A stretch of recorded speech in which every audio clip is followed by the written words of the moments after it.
Chosen one, why did God let you cry yourself to sleep last night? Why did heaven grow quiet when you screamed for help? Why did the angels step back when you needed them most? Chosen one, listen closely. Last night, while you sat in that dark room, broken, exhausted, wondering if anyone even cared anymore, something happened in the heavenly realms that shook eternity itself.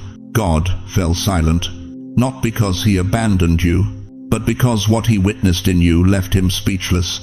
The angels leaned over the balcony of heaven, their wings folded in reverence. The Father raised his hand, and all of creation paused, because in that moment, when you had every reason to quit, every excuse to walk away, every justification to curse his name, you didn't. You stood.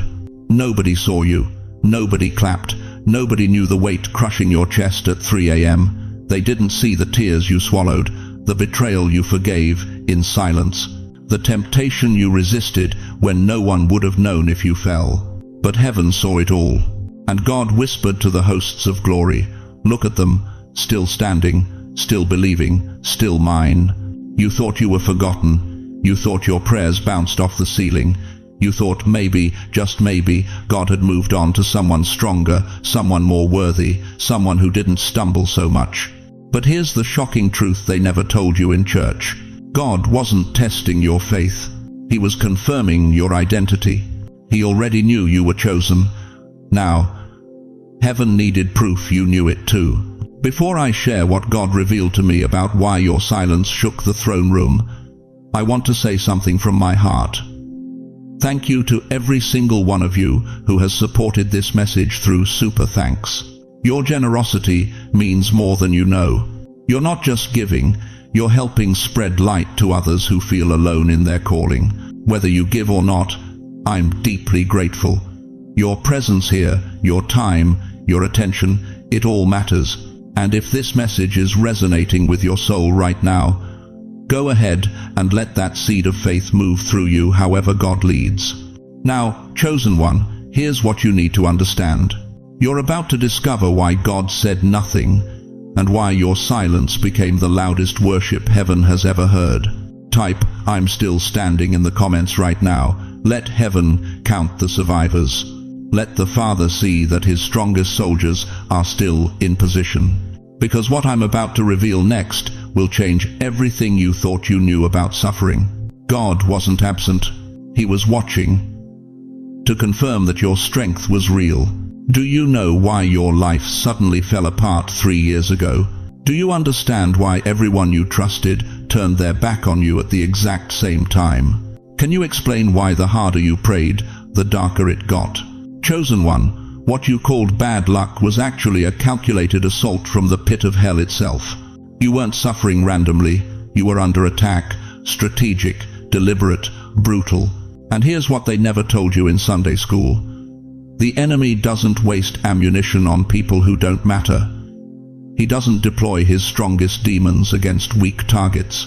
Hell doesn't organize coordinated attacks against ordinary believers.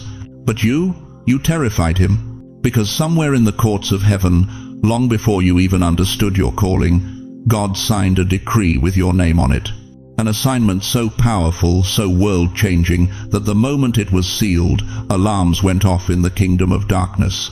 And Satan looked at your future and panicked. So he attacked you before you could discover who you really are. Think about it. The isolation didn't start when you did something wrong. It started when you were getting closer to something right. The betrayals didn't come when you were weak. They came when you were about to break through. The financial collapse, the health crisis, the family fracture, they all hit right when you were on the edge of your greatest transformation. That wasn't coincidence. That was warfare. You were like a lighthouse standing alone on a cliff, fighting a Category 5 hurricane. The wind screamed, the waves crashed 80 feet high, the foundation shook, and everyone watching from the shore thought you'd collapse. But you didn't. Night after night, storm after storm, you kept your light burning. And every single tear you cried, those weren't just tears. Those were reports filed in heaven's courtroom, evidence, testimony, Proof that even in the darkest hour, even when you had every reason to curse God and die like Job's wife suggested, you held on. The Bible says in Job 1:8, "Have you considered my servant Job? There is no one on earth like him." God wasn't asking Satan a question. He was issuing a challenge. He was saying, "Go ahead. Test him. You'll see what real faith looks like." And that's exactly what happened to you. God allowed the attack because he knew something hell didn't know. You were built for this. The DNA of Abraham, the resilience of Joseph, the endurance of Paul, it's in your bloodline. You come from a generation of survivors, of fighters, of people who crossed deserts and oceans just to give you a chance at this moment. So when the enemy threw his best shot, when he stripped you of everything you loved, when he isolated you in that dark room with nothing but your broken faith, he made a fatal mistake. He thought your suffering would break you. Instead, it forged you. Do you understand what happened? Every time you chose worship over worry, you drove a nail into hell's coffin. Every time you forgave instead of taking revenge, you stole a weapon from Satan's arsenal. Every time you got on your knees when you had every right to walk away, you became more dangerous to the kingdom of darkness than he ever calculated. And this is what made God pause. What made heaven fall silent wasn't your pain. Every believer faces pain. What stunned the angels, what left the Father speechless, was what you didn't do during your pain. You didn't curse him. You didn't quit. You didn't trade your calling for comfort. Ephesians 6:12 says, "We wrestle not against flesh and blood, but against principalities, against powers, against the rulers of the darkness of this world." That ex-friend who betrayed you, they were just a puppet. That family member who abandoned you, they were under assignment. The real enemy was never human. The real enemy was terrified of what you're about to become. Because here's the truth they don't want you to know. The size of your attack was always proportional to the size of your assignment. Hell threw hurricanes at you because your future scared him. The demons didn't gather in your living room at 3 a.m. for fun. They were there to stop what's coming next. But they failed. You're still here, still standing, still believing. And now, chosen one, do you understand? This wasn't about whether you'd survive. God already knew you would. This was about confirmation. This was about proving to heaven, to hell, and most importantly to yourself, that you carry the ancient oil of the remnant. Hell attacked you because heaven anointed you, and you never broke.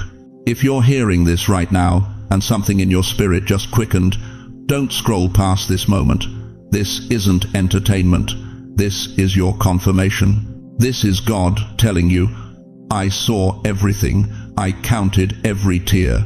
I recorded every moment you stood when you had every reason to fall.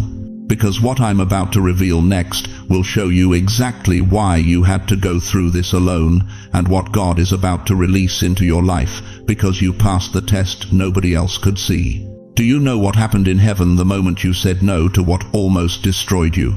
The throne room fell silent. Not the silence of abandonment, not the silence of distance, but the silence of holy amazement. Because chosen one, when you resisted that temptation last Tuesday, the one nobody knew about, the one that promised to end your pain, the one that whispered it would be so easy to just give in, something shifted in the supernatural realm. God leaned forward. The angels stopped their worship. The elders around the throne turned their gaze downward, and for a moment that felt like eternity, heaven held its breath. They were watching you. You stood like an old oak tree in the middle of a hurricane, cracked, weathered, bark stripped away by decades of storms, but your roots went deeper than the wind could reach. Let me tell you what they saw that night. When you forgave that person who didn't deserve it, who never apologized, who still talks about you behind your back. Heaven saw a reflection of Christ that most churches never preach about. Because forgiveness isn't a feeling, chosen one. It's a prophetic act of defiance against hell itself. You didn't forgive because you felt like it. You forgave because something in you, something ancient, something eternal, something that hell cannot touch, refused to let bitterness win. And God whispered, "That's my DNA in them. When you kept praying even when your knees ached and your prayers felt like they were hitting the ceiling and bouncing back, when you whispered, "I still trust you," through tears at 2 a.m. while everyone else was asleep. Do you know what happened? The Father turned to Jesus and said, "Do you see them? Do you see what we put inside them?" Because your faith wasn't loud. It wasn't on a stage. It wasn't applauded by crowds. It was quiet, private, hidden, the kind of faith that only heaven could see. And that's exactly the kind that moves mountains. You see, this generation worships loud victories. They celebrate the testimony on Sunday morning. They praise the breakthrough that everyone can see. But God was watching something different in you. He was watching the invisible victories. The morning you got out of bed when depression told you to stay down. The afternoon you chose kindness when rage was easier. The evening you turned off that show, closed that website, hung up that phone call because something in you remembered whose you are. Nobody saw it. Nobody knew. Nobody gave you a trophy. But heaven erupted. Let me take you deeper into this mystery, because what I'm about to tell you will shatter everything you thought about your lonely battles. In Job 1-8, God said to Satan, "Have you considered my servant Job? There is no one on earth like him. He is blameless and upright, a man who fears God and shuns evil." Did you catch that? God wasn't asking Satan if he noticed Job's blessings. He was bragging about Job's character, his resistance, his integrity when nobody was watching. You think your resistance was private? It wasn't. You think your no to sin went unnoticed? It didn't. God has been bragging about you in realms you can't even see. When the accuser pointed his finger at you last month, when he reminded God of every mistake you've made, every time you've fallen, every reason you should be disqualified, do you know what the Father did? He pointed at you and said, "Look at them now, still standing, still mine, still resisting." That is why they're chosen. Your resistance wasn't just personal discipline. It was a prophetic signal to the kingdom of darkness that you are not for sale. Think about this. How many people your age have given up? How many have let bitterness turn them hard? How many have stopped believing, stopped praying, stopped hoping? But not you. You kept going when it didn't make sense. You kept believing when the evidence said otherwise. You kept your integrity when compromise was easier. And God went speechless. Not because you were weak, not because you barely survived, but because after everything hell threw at you, the betrayals, the losses, the loneliness, the pain that came in waves, you couldn't predict you're still here, still standing, still believing, still His.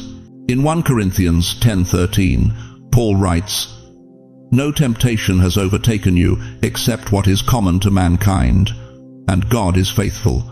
He will not let you be tempted beyond what you can bear." But here's what they don't tell you about that verse. When you resist at your breaking point, you don't just pass a test. You become a weapon. Because every time you said no when yes was easier, you wrote a chapter in heaven's book that demons have to study. You became evidence that God's grace is real, that His strength is made perfect in weakness, that ordinary people filled with His Spirit can do the impossible. Your quiet resistance in your living room at 11 p.m. on a random Thursday night became a prophetic declaration to principalities and powers. This one belongs to God, and you cannot have them. Do you understand what I'm telling you?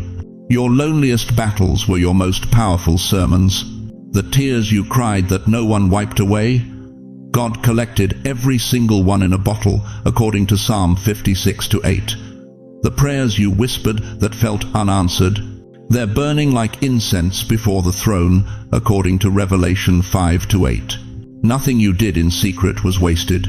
Every act of obedience, when it cost you something. Every moment you chose righteousness when no one would know if you didn't. Every time you kept your mouth shut when gossip was juicy. Every time you loved when love wasn't returned. Heaven recorded it all. And God went speechless, not in disappointment, but in awe, because He saw in you something that most people never develop, the strength to resist alone. So, before we move forward, I need you to understand something that will change how you see every battle you fought. The reason you resisted all alone wasn't because God abandoned you.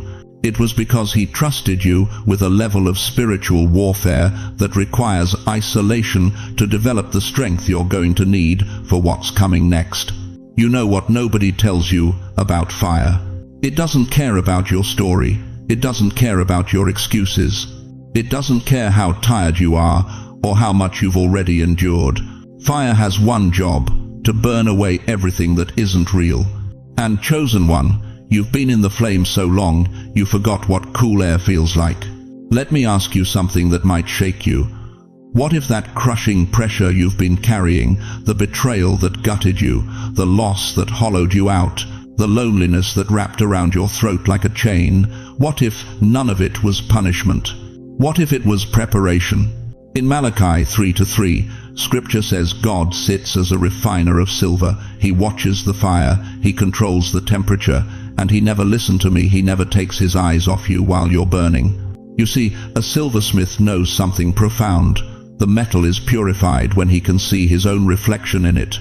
God has been staring into your life, watching the flames lick at everything you thought defined you. Your reputation burned, your old friendships ash, the version of yourself that needed approval gone. And through the smoke and the heat and the unbearable pressure, God kept turning up the fire because He was waiting to see Himself in you. You thought you were falling apart. Heaven called it becoming. Think about the last 12 months of your life. The nights you couldn't sleep, the mornings you could barely get out of bed, the moments you looked in the mirror and didn't recognize the exhausted stranger staring back. You walked through flames that would have cremated weaker souls. But here's what's supernatural about you. You didn't smell like smoke. Daniel 3:27 records that when Shadrach, Meshach, and Abednego walked out of Nebuchadnezzar's furnace, the fire hadn't touched them, not their clothes, not their hair. Not even the smell of smoke clung to them. That's you. Hell threw everything at you. Every weapon, every accusation, every demon with a vendetta against your bloodline showed up to watch you burn. But you're still here, and you don't stink of defeat. Now, here's where this gets deep, and I need you to stay with me, because this is about to shift everything you thought about suffering. Every crack in you, every broken place you've been hiding, every wound you thought disqualified you from being used by God, those aren't scars. They're windows. Windows where His light pours through. Windows where broken people can finally see heaven because your cracks line up with theirs. Windows that turned you from a closed vessel into a lantern. 1 Corinthians 1:27 says, God chose the foolish things to shame the wise. He chose the weak things to shame the strong. Translation, your breaking wasn't a mistake, it was strategic. God needed you shattered so His glory could leak out of you in ways that religion never could. He needed you desperate so your dependence would be undeniable. He needed you humbled so your testimony would be irrefutable. The fire didn't come to destroy you. It came to reveal the version of you hell fears. And let me tell you what hell fears most. It's not your prayers, though they're powerful. It's not your faith, though it moves mountains. What terrifies the kingdom of darkness is a chosen one who has been through the fire and came out refined. Because you can't be seduced anymore. You can't be bought. You can't be intimidated. You've already lost everything that could be taken, which means you've become the most dangerous weapon in God's arsenal. Comment, I'm being refined right now, if you feel this burning truth in your bones. Let heaven know you recognize what's been happening to you. But here's the part that's going to wreck you in the best way. What if the fire wasn't punishment, but promotion? Stay with me. Every major assignment in Scripture came after fire. Moses met God in a burning bush. Elijah called down fire from heaven. The disciples received power in tongues of fire at Pentecost. Fire isn't God's rejection. It's His ordination. You've been wondering why He allowed the heat to get so intense, why He didn't step in sooner, why your prayers seem to bounce off brass heavens, while you were being cremated by circumstances. Here's why. He was forging you for a level of warfare and a dimension of authority that required you to be fireproof. The assignment coming for you, the souls you're about to reach, the generational curses you're about to break, the demonic strongholds you're about to demolish, none of that could be carried by the old you. The old you would have crumbled under the weight. So God turned up the fire until everything false burned away, and what remained was pure gold. Job 23:10 says, "When he has tested me, I will come forth as gold." Not silver, not bronze, gold. The most valuable, the most refined, the most precious metal in the kingdom. That's what you're becoming. And the enemy knows it, which is why the attack intensified right when you started believing you were chosen. Hell doesn't waste ammunition on civilians. It reserves its heaviest artillery for the ones carrying heaven's most dangerous assignments. Your resistance didn't just impress God, it terrified hell. Because now you know something that can never be taken from you. You know you can survive anything. You know you can stand alone and not fall. You know you can be betrayed and not become bitter. You know you can walk through fire and come out with not even the smell of smoke on you. And that knowledge, that unshakable confidence in who you are and whose you are, that's what's about to shift everything in your life. Because what's coming next isn't another test, it's your vindication. You remember that night, don't you? The night you couldn't take one more step. The night you whispered into the darkness, "God, I can't do this anymore." The night your knees buckled, your heart shattered, and you finally admitted what you'd been hiding for months, maybe years. "I'm broken." Chosen one, let me tell you something that's going to shift everything you thought you knew about pain. That moment, that exact moment when you felt like you were falling apart, wasn't your ending. It was your beginning. See, the world taught you that breaking means failure. That cracking under pressure means you're weak. That when you can no longer hold it together, you've somehow disappointed God. But heaven sees it differently. In the kingdom, breaking isn't failure. Breaking is preparation. Think about it. A seed doesn't grow until it breaks open in the darkness of the soil. The shell that protected it must split, must tear, must surrender its form so new life can emerge. That seed doesn't know it's about to become a mighty oak. All it knows is the breaking. You are that seed. The cocoon doesn't understand why it's tearing. The caterpillar inside feels like it's dying because it is. Everything it was is dissolving. And in that dark, terrifying moment of complete destruction, wings are forming. But the butterfly doesn't see that yet. All it feels is the end. You are that butterfly. Even Jesus, the Son of the living God, broke before he conquered. In the Garden of Gethsemane, Matthew 26-38 tells us, he said, "My soul is overwhelmed with sorrow to the point of death." He broke. He sweat drops of blood. He cried out, "Father, if it is possible, let this cup pass from me."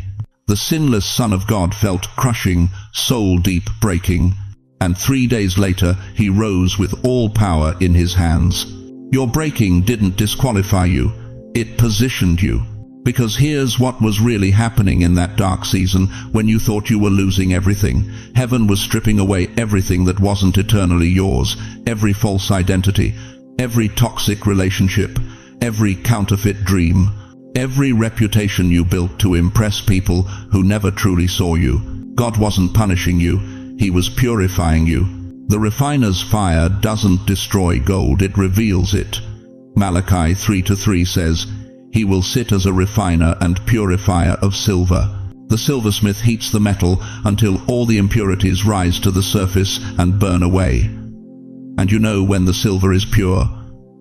When the refiner can see his own reflection in it. That's what God was doing in your breaking season. He was burning away everything that clouded his image in you. And he kept you in the fire not to harm you, but until he could see his own face reflected in your life. That's why it hurt so much. That's why it lasted so long. That's why even your prayers felt like they hit a brass ceiling. You weren't being ignored, you were being refined. And here's the part that's going to shake you. Your breaking didn't ruin you, it revealed you. It revealed that underneath the pain, underneath the trauma, underneath the rejection and the betrayal and the sleepless nights, there was something the enemy couldn't touch, something hell couldn't break, something that even when you wanted to quit, wouldn't let you go. Your divine calling. The Apostle Paul understood this. In 2 Corinthians 4:8-9, he wrote, "We are hard-pressed on every side, but not crushed, perplexed, but not in despair, persecuted, but not abandoned, struck down, but not destroyed." That's you, chosen one. You've been pressed but not crushed, struck down but still breathing. The fact that you're hearing this message right now, after everything you've been through, is proof that there's something in you that refuses to die. And God is about to use that very thing. The breaking you survived wasn't random suffering, it was strategic preparation.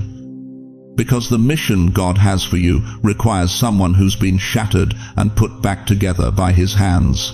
Someone who knows what it feels like to be left for dead and still rise. Someone whose testimony doesn't come from a book, it comes from a battlefield. You're about to understand what was really happening when you felt you were losing everything. You weren't losing, you were shedding. Like a snake sheds dead skin, like a tree drops dead leaves before spring, like a soldier removes civilian clothes before battle. God was removing every weight, every hindrance, every distraction that would have held you back from what's coming next. Hebrews 12:1 commands us, "Let us throw off everything that hinders and the sin that so easily entangles, and let us run with perseverance the race marked out for us." Your breaking was God throwing off the hindrances, the dead weight, the people who called themselves friends but secretly celebrated your falls, the opportunities that looked golden but were really golden handcuffs, the comfort that felt safe but was slowly suffocating your destiny. He removed it all, not to leave you empty, but to leave you available. Available for the next level. Available for the divine assignment. Available for the breakthrough that requires both hands free and a heart that's been tested by fire. So when you look back at that season and think, "I almost didn't make it," I want you to hear heaven's response. But you did. And now we can begin. Chosen one, if you refuse to quit, if you're still standing after everything that tried to bury you, type, "I still stand" in the comments right now. Let heaven record your faith. Let the angels bear witness that you survived what was meant to destroy you.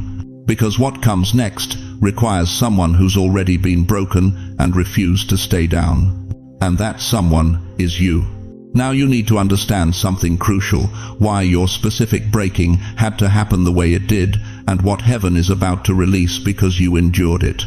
Now listen to me carefully, chosen one, because what I'm about to reveal will shatter every lie the enemy whispered in your ear during those midnight hours. You felt alone. You believed you were alone. But heaven kept a record that proves otherwise. In Psalm 91:11, Scripture declares, "For he shall give his angels charge over you, to keep you in all your ways." Not some of your ways. Not the days when you felt strong. All your ways. Even the moments when you couldn't feel them. Even the nights when you were certain God had turned his back. But here's what they don't tell you in Sunday school. Those angels, they weren't just watching, they were working. Every single tear that fell from your eyes at 2 a.m. recorded. Psalm 56:8 says God keeps your tears in a bottle. Do you understand what that means? Heaven assigned scribes, celestial recorders, to document your pain. Not because God is cruel, but because your suffering has eternal significance. Your tears are evidence in a cosmic courtroom that you remained faithful when hell itself tried to break you. Last Tuesday, when you sat in that car and wanted to give up, you remember that moment, don't you?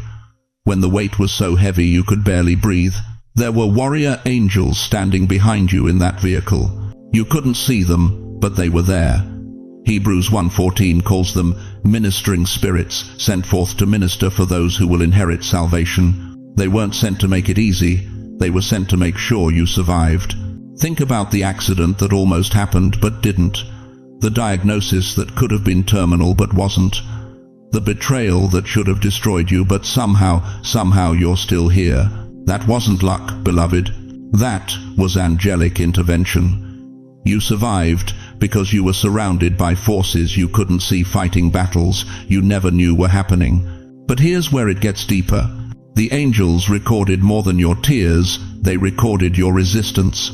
When that temptation came, knocking at midnight, and you said no, when nobody would have known if you said yes, the angels wrote it down. When you forgave that person who didn't deserve forgiveness, when you blessed those who cursed you, when you praised God with a broken heart and a trembling voice, heaven's archives captured every moment.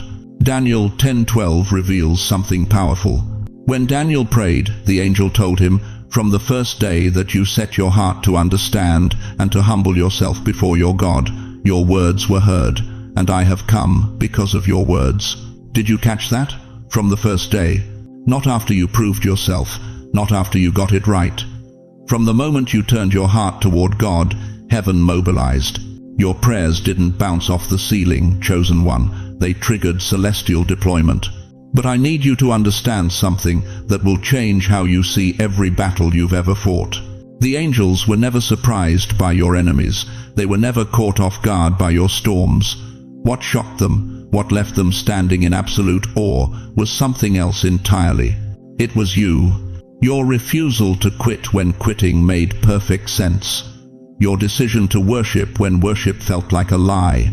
Your choice to stand when your knees were shaking and your faith was down to fumes.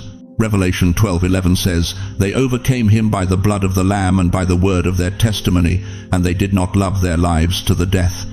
You became living proof of that scripture. The angels have witnessed millions of believers over thousands of years. But when you resisted alone, when you had no church to run to, no prophet to call, no miracle service to attend, and you still chose God, heaven stood in awe. The Father looked at the Son looked at the Spirit, and the angels fell silent because they were witnessing something rare. A human being who loved God, not for what he gives, but for who he is. Job 1-9 records Satan's accusation. Does Job fear God for nothing? The enemy always says, you only serve God because of blessings, protection, provision. But when everything was stripped away and you were left with nothing but your faith and your tears, you proved Satan is a liar. You worshipped for nothing, you believed for nothing. You stood for nothing except the truth that God is worthy, whether he rescues you or not. That's what left heaven speechless. And here's the part that's going to wreck you. While you thought God was distant, he was actually leaning in closer than he's ever been. Isaiah 43:2 promises, "When you pass through the waters, I will be with you." Not before the waters, not after the waters, in the waters, in the fire, in the flood, in the breakdown, in the betrayal. God doesn't send angels to remove you from the battle. He sends them to make sure the battle doesn't remove you from your destiny. Right now, as you're hearing these words, there are angels standing in your room. They're not just protecting you from danger, they're bearing witness to your comeback. They're recording this moment when you chose to keep listening, keep believing, keep standing. But there is one moment the angels never expected from you. One decision that even they didn't see coming. And when you made it, when you did what no one thought you would do, the entire angelic host erupted in worship. What was that moment? What did you do that shook heaven to its core? You resisted alone, and heaven stood in awe. Not because you were perfect, not because you never stumbled, but because when the world said quit, and hell said give up, and your mind said it's over, you whispered one more time, "God, I'm still yours." That whisper, that broken, exhausted, barely there whisper, became a roar in the spirit realm. If this message is reaching the depths of your soul right now, don't keep it to yourself. Share it. Someone in your life needs to remember they are surrounded. Someone needs to know the angels are real. Someone is about to give up. And this message might be the angelic intervention they need to survive one more day. Because here's what's coming next, chosen one. Now that you know you were never alone, you need to understand why God allowed the battle in the first place. And that answer will change everything. Now listen to me carefully, chosen one. While you were fighting in the shadows, while you were bleeding in silence, while you were standing your ground when everyone else walked away, heaven was doing something you couldn't see. God was preparing your reward. Not a small blessing, not a modest upgrade, not some gentle pat on the back for good behavior. No, what's coming toward you right now is so massive, so overwhelming, so far beyond what you prayed for that when it arrives, you won't even recognize your own life anymore. You see, there's a principle in the kingdom that most believers never understand. It's hidden right there in Isaiah 61:7. Instead of your shame, you will receive a double portion, and instead of disgrace, you will rejoice in your inheritance. Double portion. That's not addition, beloved. That's multiplication. Everything you lost while you stood alone, God's been keeping a ledger. Every tear you cried at 2 a.m., recorded.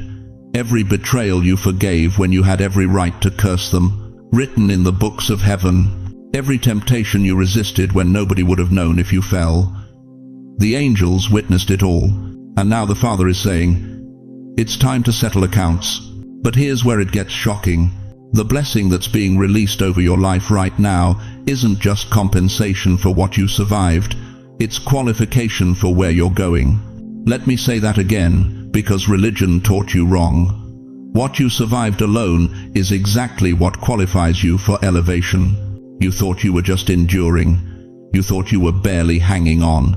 You thought maybe you were doing something wrong because it hurt so much. But God was building something in you that can't be built any other way. Character that can't be shaken.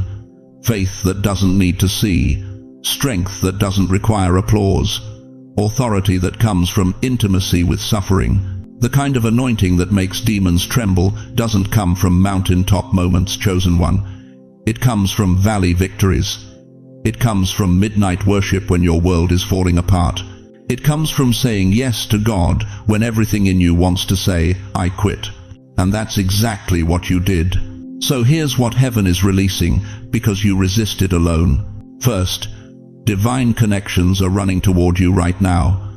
The people God assigned to your next season, they're being positioned. Relationships that were stolen, being restored. Doors that were slammed in your face, about to swing wide open. And here's the supernatural part. You won't have to chase anything anymore. Your harvest is chasing you. Second, financial breakthrough is already in motion. I'm not talking about just enough to get by. I'm talking about overflow, abundance. The kind of provision that makes you weep because you remember the nights you didn't know how you'd make it. Deuteronomy 28:11 says, God will grant you abundant prosperity. That word abundant, in Hebrew it means excessive, more than enough. Get ready for more than enough. Third, your voice is about to be amplified. Everything you learned in isolation is about to become your platform. The wisdom you gained through suffering, that's your message. The strength you developed through resistance, that's your ministry. God is about to give you influence in rooms you never dreamed you'd enter. Fourth, supernatural health and restoration. What the enemy tried to break in your body, your mind, your emotions, God is reversing it. Joel 2:25 promises, I will restore to you the years that the swarming locust has eaten. Not just restore, redeem, multiply, make it better than before. But here's the catch that most people miss. This blessing has your name engraved in light. It's custom designed for you, but it requires you to step out of survival mode and into expectation mode. You've been so used to fighting that you forgot how to receive. You've been so conditioned to suffering that peace feels suspicious. You've been so trained to lack that abundance seems impossible. God is rewriting your story in real time, but you have to let Him turn the page. The resistance you displayed in private is about to become your public testimony. The strength you built in secret is about to be your visible authority. The faith you maintained when nobody was watching is about to manifest in ways everyone will see. And here's why this moment is so crucial. What's about to be released isn't just for you. It's for everyone connected to you. Your breakthrough is generational. Your elevation is strategic. Your blessing is a weapon against every demonic assignment that said you wouldn't make it. When you walk into the fullness of what God prepared, you're not just vindicating yourself, you're proving to everyone who's still fighting alone that resistance is worth it. Endurance has a payday. Standing when you want to fall has eternal consequences. The angels are leaning forward right now. The cloud of witnesses in Hebrews 12 is watching. All of heaven is holding its breath, because this is the moment when your faith becomes sight, when your tears become triumph, when your solitary suffering becomes spectacular glory. So, I'm asking you right now, chosen one, can you feel it? That shift in the atmosphere, that weight lifting off your chest, that sudden surge of hope you can't explain, that's confirmation. Your breakthrough is near. Not someday, not eventually, near. Type "I receive this" in the comments if your spirit knows something is about to crack wide open. Let heaven see your expectation. Let the Father know you're ready. Because what you're about to walk into demands one thing: the faith to believe that what you survived alone was never meant to destroy you. It was meant to prepare you for a blessing so big, you'll need the strength you built just to carry it. Chosen one, we've walked through the valley together today. We've uncovered why God went silent. We've seen how your private resistance shook the throne room. But now, right now, I need you to lean in close, because what I'm about to tell you will change the way you see tomorrow morning. Your season of hidden warfare is ending. The table is being set, and heaven is about to honor you publicly. Listen to me carefully. You've spent years, maybe decades, fighting battles nobody saw. You forgave people who never apologized. You showed up when you had nothing left. You prayed when your voice was hoarse from weeping. You resisted temptations in the dead of night when surrender would have been easier than breathing. And you did it all alone. But here's what the enemy never wanted you to know. Every single moment of that silent obedience was being recorded in heaven's archives. Every tear, bottled. Every whispered prayer at 2 a.m., heard. Every time you chose integrity over convenience, written in golden ink across the pages of eternity. Psalm 56:8 says, "You keep track of all my sorrows. You have collected all my tears in your bottle. You have recorded each one in your book." God didn't miss a single second of your suffering. And now comes the reversal. Think about Joseph, 13 years in prison for a crime he didn't commit, forgotten by the cupbearer, abandoned by his brothers, sold like livestock. But what did God do? In one day, one single day, Joseph went from prisoner to prime minister, Pharaoh's second in command. The man who saved nations. Why? Because private faithfulness always precedes public elevation. Your Pharaoh moment is coming. I'm talking about the moment when everyone who doubted you, everyone who counted you out, everyone who whispered that you'd lost your mind for staying faithful, they're going to see you elevated. Not because you schemed for it, not because you manipulated your way there, but because God said, "Enough. My servant has passed every test in secret. Now let the world see what I do with faithful hearts." Psalm 23:5 declares, "You prepare a table before me in the presence of my enemies." Read that again. In the presence of your enemies. God doesn't just bless you privately. He makes your promotion visible. He sets a feast with your name engraved on the chair. And he invites everyone who dismissed you to watch you dine at his table. Not for revenge, never for revenge, but for testimony. So they can witness that the God you served in the dark is the same God who crowns you in the light. Your silent nights are about to turn into radiant mornings. But here's what breaks my heart, chosen one. So many believers get to this exact moment right at the edge of breakthrough and they quit. They've endured 99% of the process and they walk away at 99%. They say, "I'm too old now. I'm too tired. I've waited too long." Don't you dare become that person. You didn't survive hell just to forfeit heaven's response. Isaiah 60:1 says, "Arise, shine, for your light has come, and the glory of the Lord rises upon you." Arise. That's a command, not a suggestion. God is telling you to stand up, straighten your back, lift your head, because the glory that's about to hit your life requires you to be in position to receive it. I'm prophesying to someone right now. You've been in a holding pattern for so long, you forgot what forward motion feels like. You've been in survival mode so long, you can't even imagine thriving. But God is saying, the shift is here. The isolation chamber is opening. The wilderness season is closing. And here's the most powerful part.